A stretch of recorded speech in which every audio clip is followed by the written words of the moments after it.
Hello, welcome to the United Man. Now, this is something that, well, I wasn't expecting to be talking to you guys with us sitting top of the table, with us sitting 3 points clear top of the table at the moment. Now, I know City's playing at the moment, but listen, it's a joyous time. Let's enjoy it. Should we get too excited? Maybe not. However, enjoy it all the same. We've not been in this position for quite some time. We are sitting top of the league, as I know it's been well reported. I know it's been well covered. I'm going to say it anyway. Manchester United top of the league. In any case, what do we think? Do we feel like it's going to be something that will continue? Do we feel like it's, as you can see in the title, it says, listen, is this real or is it fantasy? I believe there's a I suppose a belief for both. I believe because of where we are in the season in terms of, we're nearly halfway through, not quite there yet, but also the fact that we are getting results. We're getting results. When we're not playing great, when we're not playing fantastically well, we are getting results, which you will see in the past. Any sports pundit who's played the game or watched the game enough will tell you that when you're getting results, when you're not playing well, that's a sign of really good things. And I don't want to say it too much, but it's the proof is in the pudding, so to speak. We are in a position now where if we end up beating Liverpool on Sunday, we're in a fantastic position. Let's say we beat Liverpool on Sunday. We're effectively making, obviously Liverpool's got a lot of games to play. We've got a lot of games to play, but we need to be beating the so-called top teams. We need to be competing with them. Now, we've seen the game against Manchester City, which I'm going to get on shortly. We've seen how we performed in that game. We've seen the difference in their best. Not to say we were at our best, but we've seen the difference with their best, or when they're at a higher level, when they're playing to a higher standard, versus when we're not there. We can't, or we didn't match up with them well at all. So, that being said, I feel like we need to be cautious in our pursuit, but we're displaying a massive amount of resiliency with especially the away form, which has been going on for a long time now. It's been well documented, I know, but it's the resiliency where you're getting results where it's hardest. All we needed to, our away form was title winning form. All we needed to do was rectify our home form, which we're in the midst of doing at the moment. We're on the upward trajectory. We're the form team in the Premier League. I've said it so many times, but we have been, based on results, the form team for quite some time now. I know City are playing at the moment, and they're winning, it would seem, I think, if that's correct. That's who we need to look out for. Manchester City. The fact that they're playing now, they're winning now, and I'm just like, I don't know, man. What are we to expect? Are we to expect the fact that City are playing, they're on our tails, they're chasing us? I don't know. I'm just expecting the fact that they're our biggest rivals at the moment. I feel like, because Liverpool has so many injuries, they're not in form. Yes, the injuries have impacted that, but they're also out of form. You could have injuries, but you can also have players in form. They're out of form. Mane, Salah, Firmino's been out of form since last season. So that being said, we've got to capitalise on that, which we are doing. What's going on, guys? We've got Adam Talks in Talksport in the chat as well. Ezra is in the chat as well. What's going on, Ezra? EZ. What's going on? Listen, I really want to say, I don't want to get excited. I really don't want to get excited, but it's hard not to. The fact that we're getting the types of wins like we did against Burnley, that last season and seasons gone by, we were drawing or losing them games. Those games beforehand, we were losing, hands down. So that's why I posed the question: is the title challenge genuine? Is it real, or is it fantasy? I'm pretty sure there's a famous song that kind of goes along those lines, but I won't be singing tonight. But that's the question I'm asking. Is this title challenge legit? Is this title challenge a flash in the pan? Is this title challenge taking advantage of Liverpool's injuries and poor form, Man City's earlier poor form, and some injuries as well? Don't get me wrong, we've had one or two injuries, not like what we've had in previous seasons gone, but I also feel like our squad depth is a lot deeper this season in terms of quality. We've changed our starting lineup quite a few times now with 8 or 9 players and still come out with a victory. So with that, it's we're in a good position. We're in such a good position now. I wanted to touch on a few moves now that we're making in the transfer market, not necessarily ins but outs. Now, Timothy Fosu-Mensah has moved on to Bayer Leverkusen for 1.8 million, a staggering price of 1.8 million. I mean, come on, man. I bet we've had to literally beg Bayer Leverkusen to take Timothy Fosu-Mensah off our hands because of the wage bill. What people have to realise is what Ollie's doing and has done since he's been here. He's brought in. He's changing and has changed the transfer ethos. So we're no longer just looking to spend hefty amounts of cash everywhere. We're literally looking to buy what's good for Manchester United. We're literally looking to buy what works for Manchester United. So that being said, where we are now is I think we're in an absolutely fantastic place. He's recruiting people that know Manchester United, that have Manchester United DNA in their blood. He is focusing back on youth and bringing the players through. He's signed how many 13-year-old, 14-year-old kids that going straight into the youth system. Also players that can, 17-year-olds, 16-year-olds can go straight into under 18s. Players that are going into the under 23s, like Pellistri, like Diallo. He's buying players that not just for now, but for tomorrow as well. So that's very encouraging.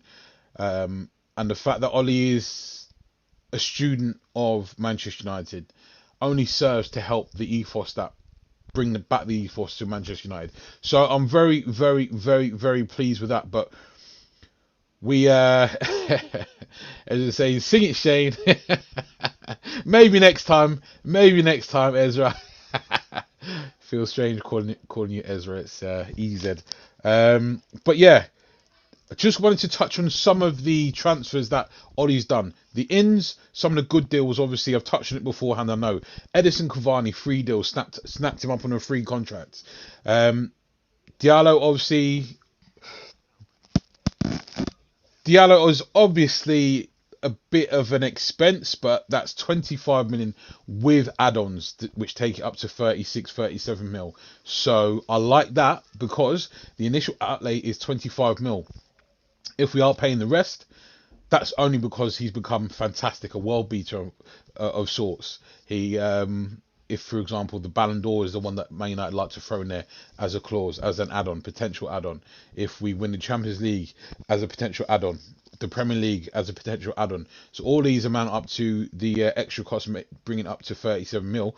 But initially it's 25 million pounds. So I don't mind paying that extra, bit of money if it turns out extra 12 mil if he ends up being the Ballon d'Or winner, because that means he's the best player more than likely in Europe and possibly the world. So I don't mind that. So I'm liking these add-ons as well. Pellistri gone into the under 23s. He's been on the bench, first team bench a couple of times. He's player for not necessarily right now, but maybe next season. So we're looking at that. Alex Telles, again, a good deal we got done, bolstering our starting 11 and squad, first team squad. Van der Beek, didn't hear anything of that until the Monday, and by the Sunday or the following Monday it was done. Loving those deals. 15 million on Alex Telles, 39 million on Donny van der Beek. It's deals that we haven't been doing in the past. Listen, it's not an absolute mega steal, but compared to what we've been spending, compared to what we spent in over the past since Sir Alex has left, it's these are the types of things that we need to bear in mind. Now the outs is the big thing, because we've all been going on about the Deadwood for absolutely ages. We've all been going on about the Deadwood for absolute time. Now he's got rid of or loaned out Chris Smalling, Alexis Sanchez, Angel Gomez, Tahith Chong, Diogo Dalot, James Garner, Andreas Pereira, Joel Pereira, Sergio Romero, Marcus Rojo, Ethan Laird, and obviously most recently Timothy Fosu-Mensah. And now there's whispers of Jesse Lingard going out on loan. That only leaves Phil Jones. So not only has he been bringing in players that are going to benefit this squad both now but also in the future, and he's also bringing back club legends that understand the ethos of Manchester United and the DNA of Manchester United and only want the best for Manchester United. That kind of setup has not been around. He's affecting the youth system as well. So that being said, it's absolutely positive news. We're in a very, very well. We're moving into a very good place, and the fact that we're sitting top of the league with 3 points, you know, makes for good viewing. Now, how do we win the Premier League? That's the question I want to ask. How? So we're 3 points clear now of our closest rivals. Liverpool, City are on our backsides. City are on our tails, and that's not going to go away. They're only going to get stronger. They're going to get some injuries, previous injuries coming back. So for me, the only way we sustain this title challenge is with two crucial players, and that's Paul Pogba and obviously Eric Bailly. Now, the reason I highlight those two players because Rashford's been off form for quite some time now. He's not been his sort of like flamboyant self. I think that's got something to do with him playing on the right, maybe. But Anthony Martial's not been on form this season at all. Mason Greenwood hasn't been anywhere near what he was doing last season because of certain issues, I think, earlier in the season with England and whatnot. So all those, our three main goal scorers from last season are not performing. Even Bruno Fernandes hasn't been his majestic self recently. Paul Pogba in his last 3 games for Manchester United has been man and match in 2 of them, in my opinion. Not just my opinion though, but with obviously other sports pundits and reporters as well. Eric Bailly, since he's come in, he's made us look so much more stable. He complements Harry Maguire so much, and I'd go as far as to say, if we could guarantee Eric Bailly was to stay fit, I wouldn't bother looking for another centre back. We've got the perfect forward in Eric Bailly. It's a massive if. He had to come off at the half time the other day, so that's maybe too much of a risk to rely on Eric Bailly to, solve our centre back issues. However, the way he's been playing, it's absolutely fantastic. And as I say, if we're going to stand a chance of sustaining this title challenge, Eric Bailly needs to stay fit and stay next to Harry Maguire, and Paul Pogba needs to keep churning out those man in the match performances. Paul Pogba's been like a different beast altogether. He's literally just been, unrecognisable in some of his performances.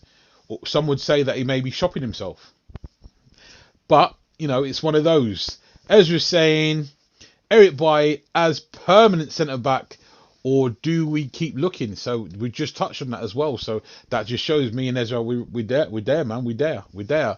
And I'd say absolutely Eric Bailly, permanent centre-back. Just as we're touching on that. Absolutely. He blocks everything. Couldn't agree more. I like it. I tried to add him on Instagram and he blocked me. I love that one. That's brilliant. He said that's brilliant. That is. But yeah, it's a great point, and it's it's a valid point as well. That look, if we are going to sustain this, as I keep saying, Paul Pogba needs to be absolutely bossing that central midfield. He done it against Aston Villa. Was man in the match. We won convincingly. We played well, which we haven't been doing this season. We've been grinding out results, don't get me wrong. We've been looking dangerous from time to time, but we've not necessarily played well. And for us to be in the position that we're in terms of the form table as well as the league table, it goes, when we was on our 14-game run last season and we were playing the way we were, I was like, listen, if we're playing like this next season, from the beginning of next season, we're a problem for anyone. Anyone. We haven't played that way this season, unfortunately. We've shown glimpses, but we have had nowhere near any kind of tiki-taka football over a sustained period like we did towards the end of last season. We need to bring that back. We need to get that kind of form up there. Bruno needs to start performing alongside Pogba, and we need either Rashford and Greenwood to start performing, or Rashford and Martial to start performing, or Rashford and Edinson Cavani to start performing, because if not, we're not going to be scoring goals, and that's why you're seeing 1-0ers. Pogba's the only goal scorer. Obviously, Rashford doesn't look comfortable on the right-hand side. Anthony Martial just doesn't look like his normal self, taking ages to pull the trigger. We can't rely on the fact that we've got goal scorers. Our goal scorers at the moment aren't firing on all cylinders. We need two of those goal scorers to be on form. We need Bruno and Pogba to be on form, and then lastly, we'll need Wan-Bissaka to keep doing what he's doing. But he will do that. He's consistent all the time defensively. He's even looking a bit better going forwards as well. But for us to stand a chance, we have to have Eric Bailly stay fit, Paul Pogba keep putting out these performances, and I believe the rest will fall in place. Put Rashford back on the left, start Greenwood on the right hand side, because there's no reason whatsoever that I can see why Anthony Martial should be starting the next game at all. And that's obviously against Liverpool. I know he went off injured potentially, but there's no reason. He's shown me absolutely no reason why we should be looking at starting Anthony Martial next game. So yeah. That being said, I just had to touch on a few of those subjects. Is it real life or is it just fantasy? Is it just real life or is it just fantasy? Yeah, man. I'm looking forward to Sunday. To face Liverpool. I couldn't say the last time I've said that. I'm looking forward to facing Liverpool.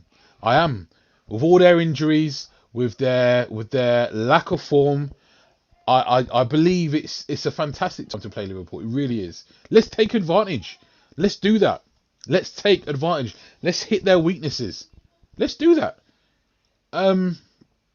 Realistically, I don't know if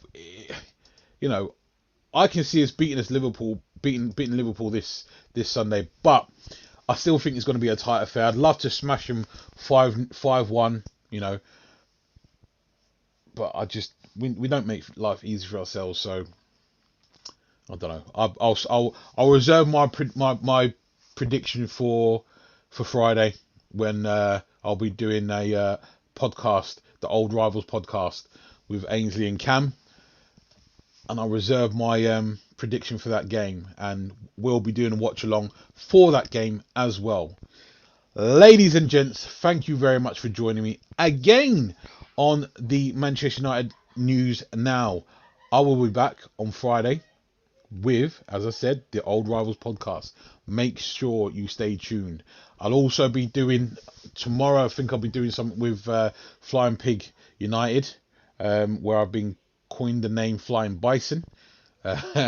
So yeah, I'll be doing something on Flying Pig tomorrow with Pig tomorrow, and yeah, I shall see you in the next one. Thank you very much for joining me, guys. Take care.